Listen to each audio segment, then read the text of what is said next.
It's a club day, it's a club night, club afternoon. Of course, in Nelson Bay. So my husband is just dropping me off there. Ihatid lang niya ako. And then iiwanan niya ako.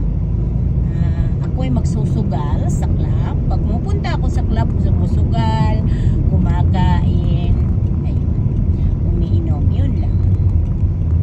Yun lang naman. Tapos iiwanan lang ako ng asawa ko dyan. And then babalikan na lang niya ako pag tinawagan ko siya. So ipagdasal niyo ako. Manalo sana ako ng malaking link. At para ko kayo ay mabigyan din.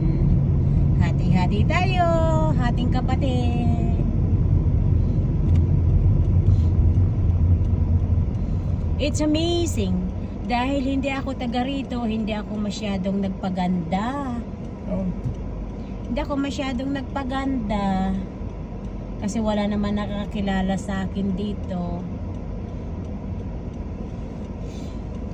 Pero maganda pa rin ako. Kala nyo pangit ako, maganda pa rin ako. Thank you so much guys. I'll see you in the next video.